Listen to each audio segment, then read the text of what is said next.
Abba Father, we come in respect and honor to you this morning. We call upon the name of Yahweh. And I mention that name with the utmost respect and fear and honor, because that name is so holy that I know the Jewish nation don't even mention that name. They call you by other names because that name is so holy to them. And with the same respect and honor, I want to come use that name this morning. Because it's because of Yahweh we are here this morning. It's because of your presence. It's because of your Holy Spirit. It's because of the price Jesus paid for us that we are here this morning to come listen to your word, to acknowledge your word, to allow your word to speak to us, Father. And I would like to call you Father this morning because that is who you are. That's what you want to be for us. You want to be a father to us.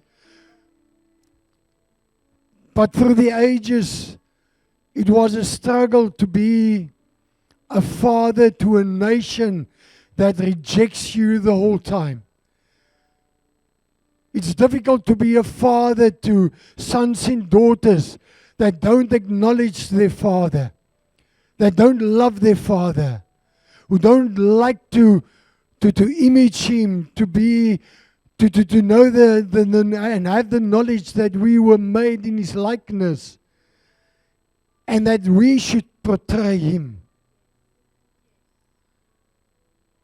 And I lift my hands this morning with utmost respect and I ask your guidance. I ask you to lead us and open our hearts and our spirits so that we can hear and understand the Word of God. Many of us, Father, and I have to be bluntly honest, many of us come out of tradition. We walk in to walk out again, not to be changed, but to receive for what we came, to live it in our worldly manner, to next week coming back again, to ask for the next material thing we want, a car, house, or whatever. But this morning I'm seeking your face. This morning I'm seeking your heart. This morning I'm seeking you to speak to us so that we can stand in that relationship, that loving relationship with you, Father. Touch each one here, each one in a special way. You have called us by name. And that is why we are here this morning. That is why we are in your presence. Broken people, sinful people, in the presence of a holy God. In a place called Eden, the church, the place, a dwelling place between God and man. This morning.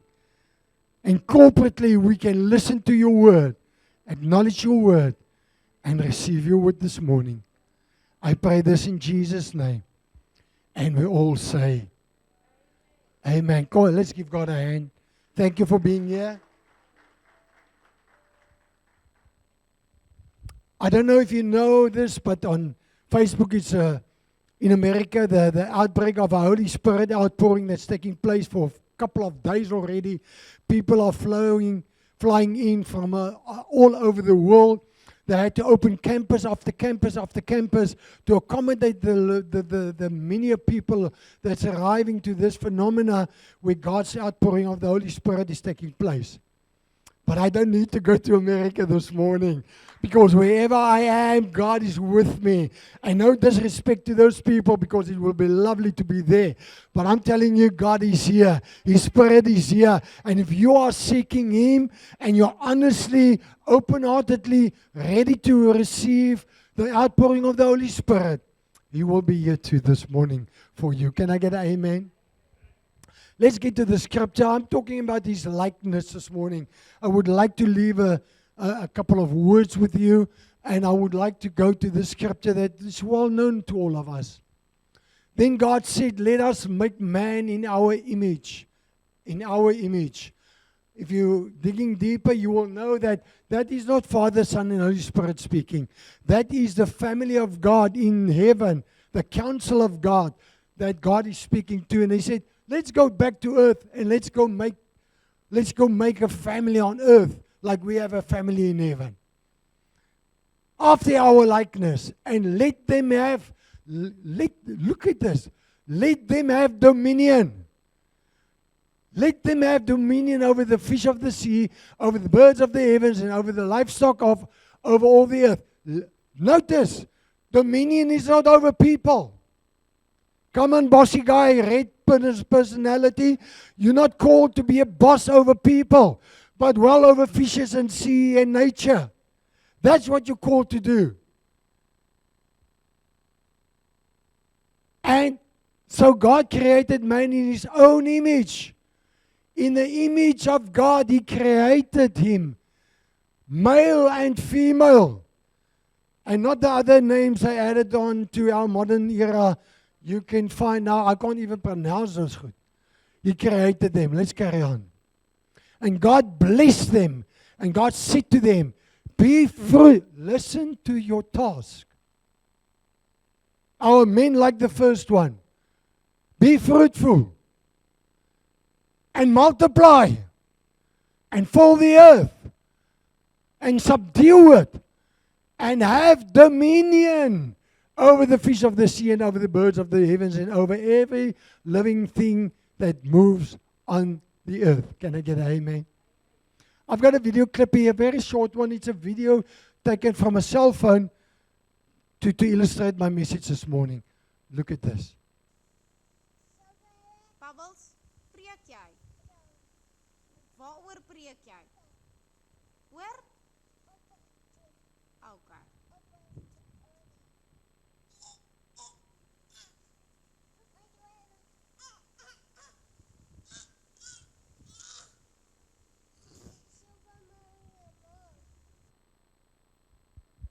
Okay, to some you won't catch up, but what's happening here is when Leandra was just relaxing after service and being at home, they noticed Bubba walking up and down, making funny noises and making moves and stuff. And she asked her, what are you doing? And she said, Opa. In her words, in her mouth, as small as she is there, 2 or 3 years old, she's saying this, I'm imitating my Opa. I just saw him preaching, and now I'm trying to make the same. I'm trying to do the same. And it was so relevant for me this morning, very long time back, that video was taken. But she was imitating her Opa. She was looking at him. She's coming to church regularly. She's here every Sunday, of course. And she sees what we do, how I do it. And then she imitates me, as small as she is. I would like to make a statement here. With load shedding, I don't know if my computer will last that long. If it goes dead, I'm done preaching. So I'll carry on. Very firstly, I would like to say this. Please, take note to this, to what I'm saying. Because it's harsh, but it's true. If becoming a Christian hasn't changed the way you dress, you do your work, how you handle money, how you love your spouse, how you care for your children, how you raise your children, how you do your work, how you love each other, how you love your enemy. If any of that are untouched, you haven't become and converted to Christianity. No amens. You just like it here, that's why you come. You walk in sinful, you walk out to do your sin again, to next week come back with your sin, with no intentions to change to the will of God, to the plan of God, to what He wants for your life. You just like the atmosphere.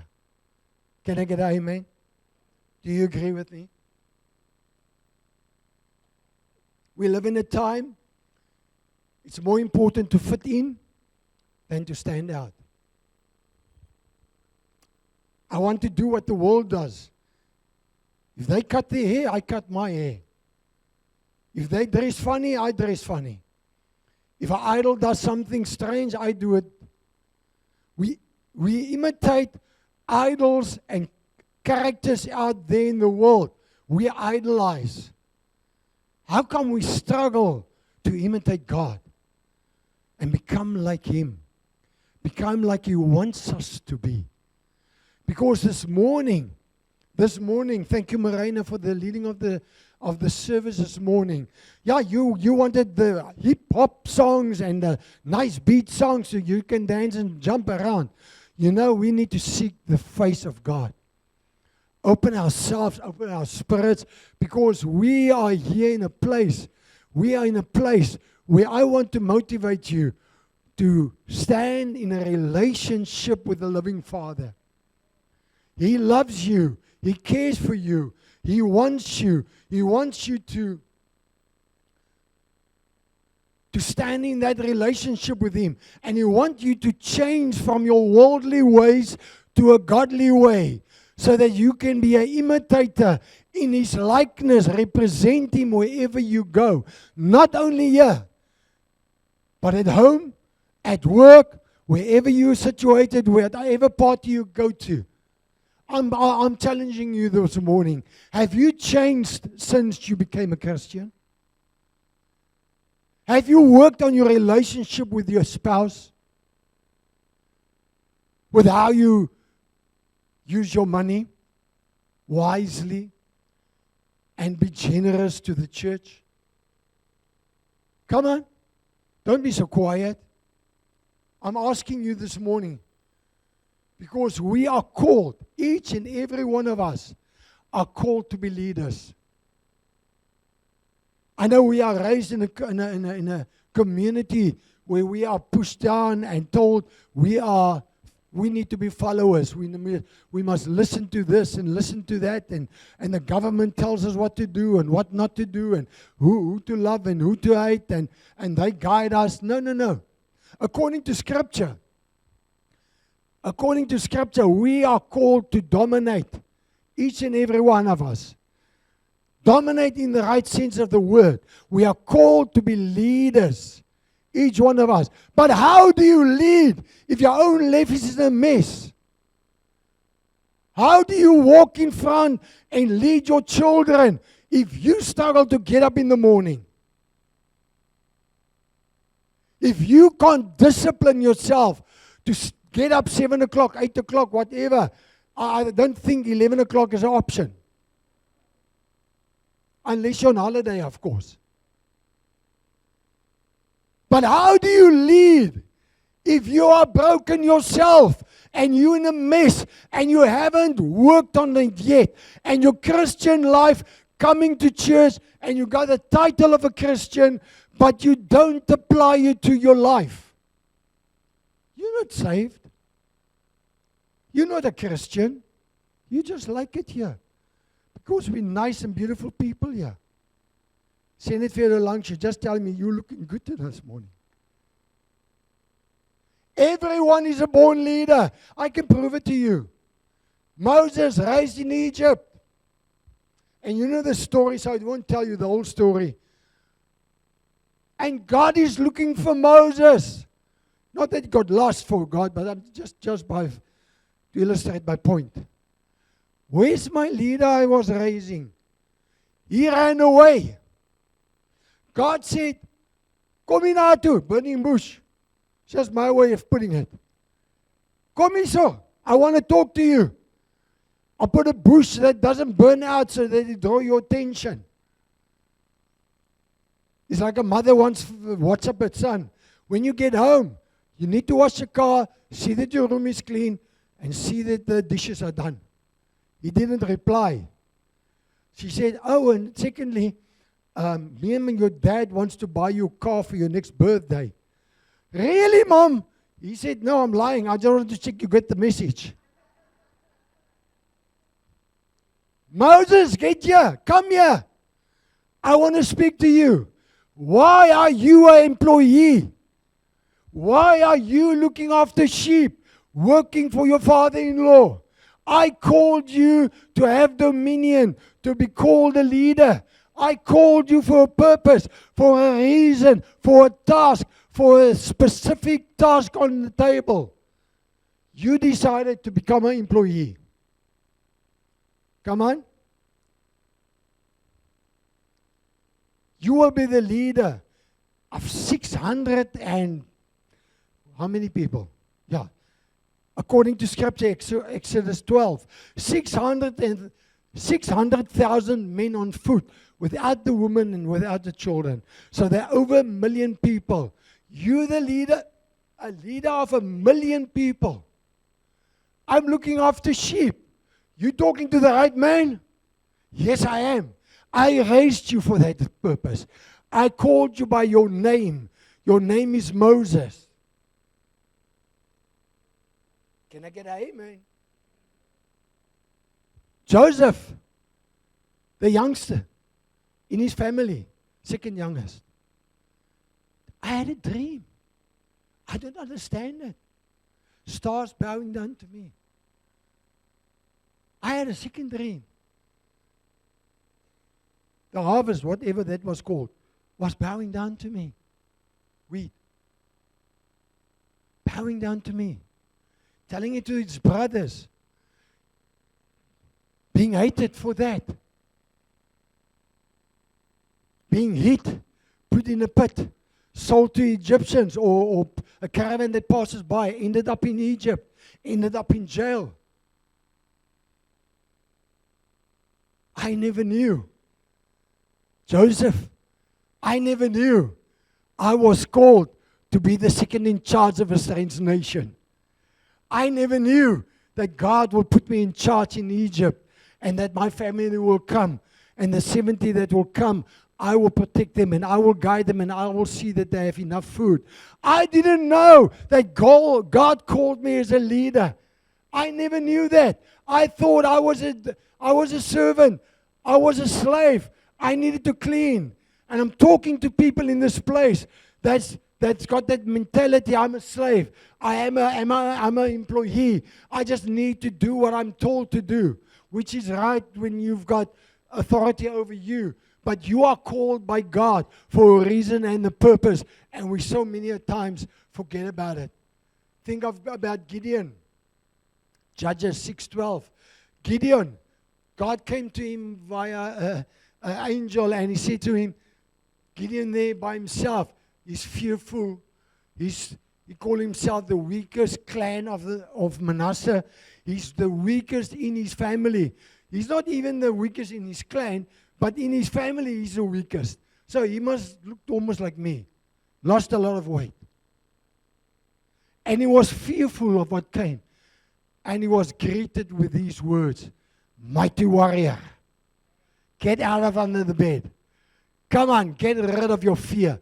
Get rid of your anxiety. Get rid of your pulse and your whatever you want to complain about. You are called to be a mighty warrior. You are called to be in the likeness of God. You are called to have dominion. You are here to rule. You are a called leader. You've missed it. But I'm the smallest. I don't care. I use the smallest. That's what I do. That's why I'm called Yahweh. I use who I want to use. Can I get an amen this morning? Yes, that's what God can do. But we come as Mickey Mouse. And we run and we're fearful about everything, and everything comes our way. And we forget who we are called to be in the likeness of our Father. Before I carry on, for the guys in Digging Deeper will follow better, we had this Genesis 3 rebellion act because Adam and Eve and the snake. Genesis 6, we had Noah's ark and God destroying the planet. And 8 people survived. And then we got to come to Genesis 11, and we see it's a flood. It's the Tower of Babel that comes, and God divorces the nation and say, I'll start a new nation. And he lived and he ruled over Israel and guided them and gave them rules. And we read the whole Old Testament to see how God guided them. But when we come to Malachi, a very short book, and immediately some of you are hiding your purses. I'm not going to talk about money now. But they come to Malachi, and the father is firstly, he said, I am not happy with the priests and the offerings and what they are doing. And then he comes to Israel, and he said, I tried my best to be a father to you, but you keep on rejecting me. You keep on rejecting me. Fathers, you can relate this morning maybe. I'm doing my best to be a father, but you keep on rejecting me. You know what happened? We think there's 3 rebellions. My opinion, there's a 4th one. Because of the rejection of Israel. After Malachi, for 430 years, God kept quiet. He didn't speak to any of us. Heartbroken, I believe, speaking earthly terminology here. Longing for his family, who's rejecting him constantly. Don't raise a hand, because we're guilty to that too. And it touched my heart to really acknowledge that our Father, our Heavenly Father, who in Genesis blessed us, and right through Genesis blessed us and blessed us and blessed us, in spite of our rebellion, had to come to the end of Malachi, the Old Testament, and said, I'm done. I'm going to be quiet. And the very first time we hear of the Heavenly Father again is when John the Baptist in the New Testament say, I am the voice in the wilderness that making straight the road for him that's coming. There is a Son, the Son of Man, the Son of God. And God said, in my words, I cannot leave you fatherless. You are like sheep without the father, without a shepherd. I need to send my Son so that you can come back to that relationship with me. Can I get an amen? Jesus came to change the world. He came to change this world. You know how? With 12 people. If I came to change the world, I don't think I'm going to do it with you guys. I'm going to struggle, I think. Jesus came and he said, Mini, mini, mo. 12 van julle. 12 of you. That's all I need. But I need very specific people. Listen to me. I need very specific. No, I can't just go down the road and say, you first 12. No. I'll have to handpick you. You and you and you, because I know your character. I know who you are. I know I can change you to my likeness. I can change you that you can get to dominion, to leadership. I can change you so that you will know what I'm calling you to do. Because everybody doesn't fall into that category. Can I get an amen? How many of you would have qualified to be one of those 12? How many? I'm talking to myself, believe you me. How I miss Paul's and Peter's and Luke's and James's in our modern era. Because you don't find them. We have so many excuses for why we can't do what we can do. Ek resign pastoor want ek kan nie meer nie. You really do nothing. Isaiah, the man who wrote the thickest book in the Old Testament, he had revelation after revelation after revelation, so deep that we are still struggling to understand him today. At the end of his life, he was hung upside down and cut in half. Don't raise a hand. Who wanted to be Isaiah here? Because I'm sure there's not one person here. Am I too harsh this morning? You see, we live in a time, America's experienced it. The outpouring of the Holy Spirit is taking place. Everybody's flying there to have this experience there. Because we've got a generation who's running after miracles. We live in a time where we have a generation who's running after miracles. That is it. And let me take you to example. John 6. You can go read it for yourself. In front of that, Jesus was with the crowd. He fed them broodjies en visies. The fish braai. 'n lekker visbraai kom van Gaasbaai af. After feeding them, there was 12 disciples.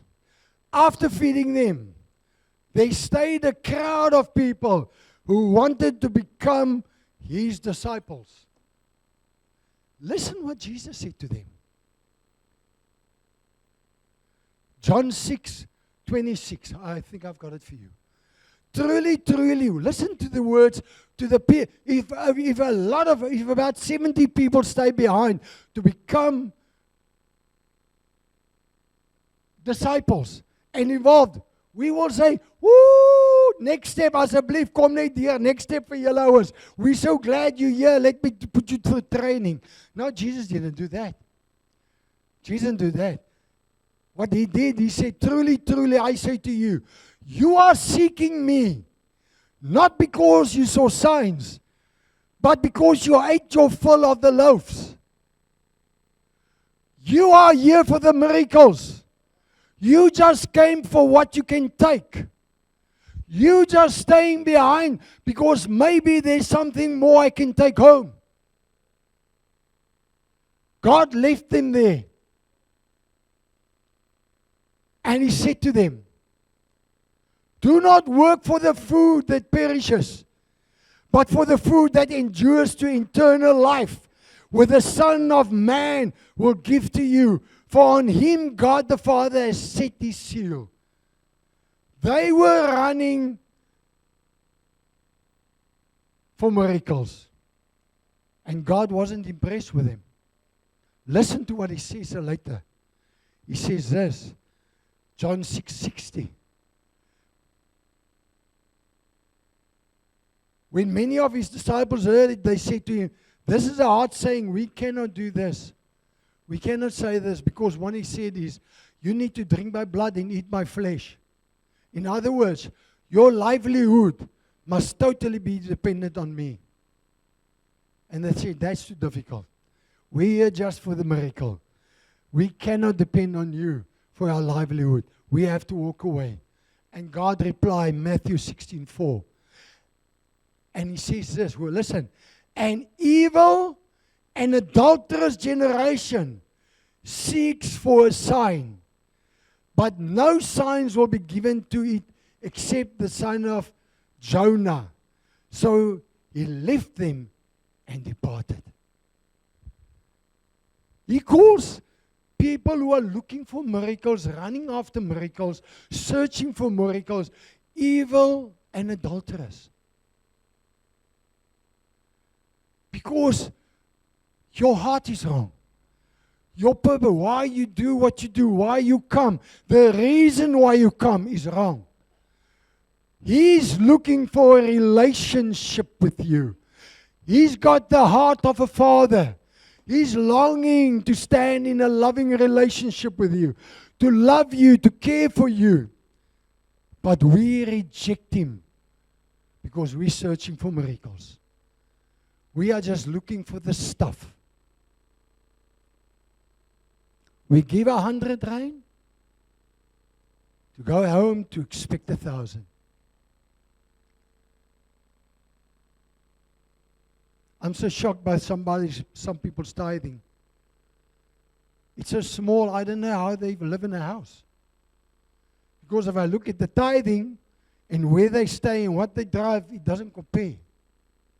And in Yes Safira, here's everything. We want to honor you. And the Spirit of God said, you won't leave this place. But a couple of people will carry you out. Because you're not lying to men.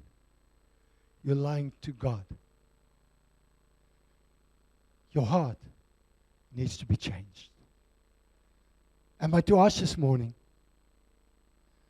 God blesses us for a purpose. God blesses us for a purpose. And the blessing is not to enrich yourself. It's to be a blessing. He blesses you to be a blessing. Where?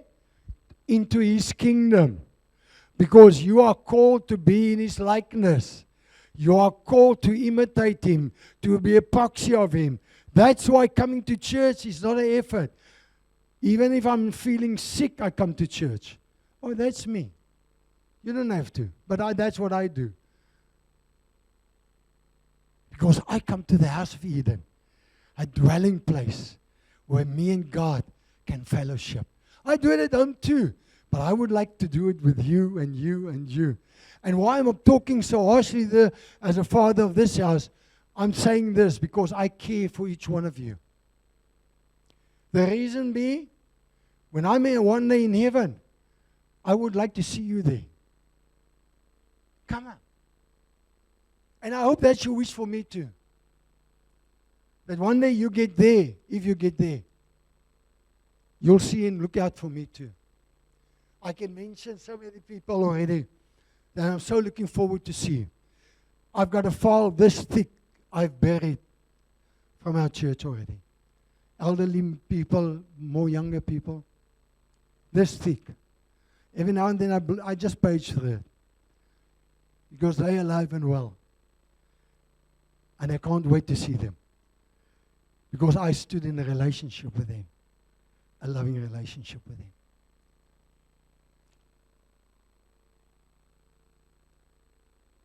Joseph, the book of Genesis. Joseph was sold, placed in a pit, sold to Egypt. And he had this, and listen what he said. Your intentions to his brothers was to run me down. You wanted to get me under, to walk over me, to destroy me. But God blessed me in spite of that intentions. He made me. He placed me. I'm not the head, the tail anymore, but I am the head. Like the dominion and the leader God has called me to be. Oh, how my wish is that you will put people in their places. What they said about you, the negative remarks about you, and that you will come to the Father, take up your responsibility, in His likeness, be like Him, and strive to be like Him, so that one day they will come to you and you can tell them, you had bad intentions on me, but God had other intentions with me. He called me, and He placed me, and He made me, and now you can look at with jealousy to me, and I had good intentions because God was with me. Listen to Joseph's last words in the book of Genesis 50, verse 19. Do not fear, for am I in the place of God? Listen to this. As for you, Genesis 50:20, you meant evil against me, but God meant it good for me. For what reason? Listen to this. To bring it about that many should be kept alive. Joseph, I blessed you. I saved you. I made you. I placed you to be a likeness to me, to be a leader, to have dominion, but not with the intentions so that you can walk around, boast about your cars and homes. The intention of that was to save many lives. Moses, I called you by the burning bush. Kom hier, mannetjie, I want to talk to you. Not to bless you and to make you for own initiatives, but for my purpose and for my reason. And I wonder how many of you feeling guilty this morning. How much have you participated in God's kingdom yet? Okay, let's make it, God's kingdom sounds big. Let's make it smaller. How much did you participate in this church? I'm just asking. Well, I believe we're part of God's kingdom here. And that's the area where we are living and participating. And just putting our little bit of talent and money and whatever into this. What have you participated? How do you compare to Paul? John, the one who wrote the book of Revelation, at the age of 90, so sick that he can't walk to church, he got 4 guys to carry him to church. When last did somebody carry you to church? Jy het 'n loopneus, dan kom jy nie.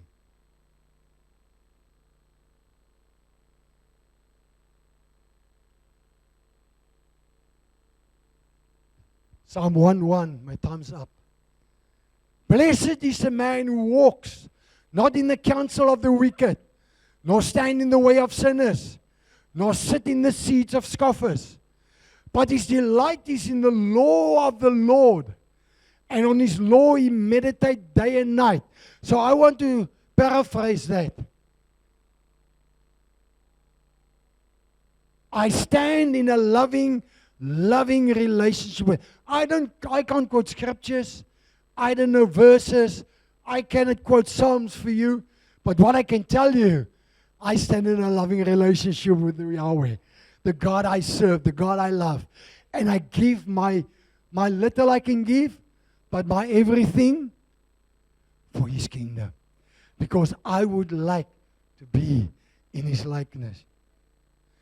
I would like to say this, we are living in a drowning society. Okay, now bell should ring. I'm referring to Noah's ark. We're living in a drowning society.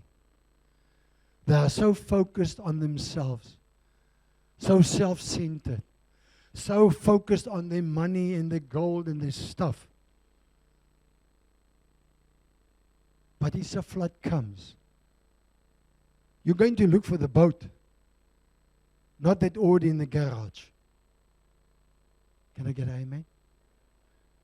You're going to look for the boat. You're not going to run for the gold and the silver in the safe. You're going to run and seek the closeness and the nearness of God. My time's up and I must get done here. God says, you are fearfully and marvelously made. Each one of you. Fearful and marvelously made this morning. And this message was meant for Wednesday, but we had load shedding and digging deeper, so I couldn't speak to them about the image of God. So now you're getting it.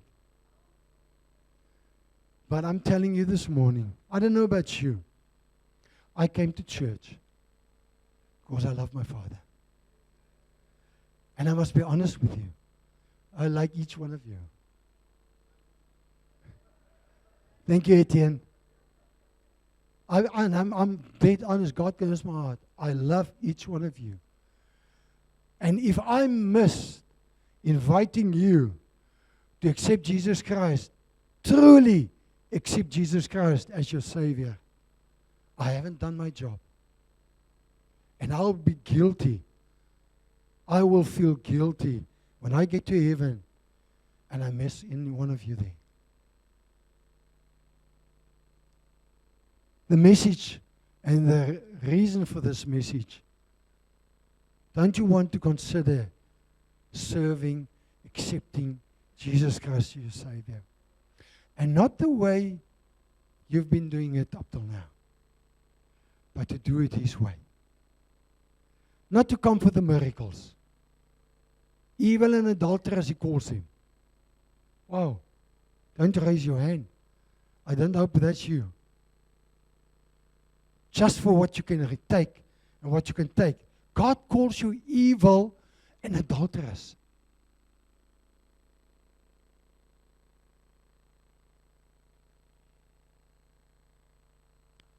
Acts 2:42. We mentioned so many times in this service. When they heard the gospel, they devoted themselves. If if you forget everything I said, get devoted in your head. Nobody has to wake me on a Sunday. Nobody, my wife has never in her life, Sunday became saved, had to ask me, will I get up to go to church? And I wasn't always a pastor. I was 12 years in Peru. 12 years. I didn't miss one service in 12 years. Not one. And I'm not bragging. I'm talking about when I committed myself. I committed myself. Because I would like to be in His likeness. I would like to take dominion up. I would like to be a leader like He has called us to be. Joseph, I'm calling you by your name. Gideon, get out under the bed. Strong warrior. I need you. I want to use you. I want to place you. Where? In the best place you can long to be. In His kingdom. I don't know if you know it, but we're in His kingdom. I'm not going to His kingdom one day. I am in His kingdom. I already have eternal life. Even if I drop dead down here. I have eternal life already. I am already part of His kingdom. I just need to step up to the plate and do my bit for the kingdom of God. Can I get an amen? I'm going to ask you, I'm going to pray. I want to pray a special prayer. I want to ask you to stand with me. Just close your eyes. Stretch out your hands if you want to. Whatever you're comfortable with. And I would like to say, Lord, we commit ourselves. Father, we are all too well aware of that, of this world. It is full of wilderness experience. We commit ourselves to love those in need of affection, to hold those who are hurting, to listen to those who are lonely, to speak the truth to those who are mistaken, to stand with those who are standing alone, and to walk with those who have lost their way home. Give us your compassion, your wisdom, your strength, and your victory, that we may be Christ to our neighbors. In Jesus' name I pray. And we all say, Amen.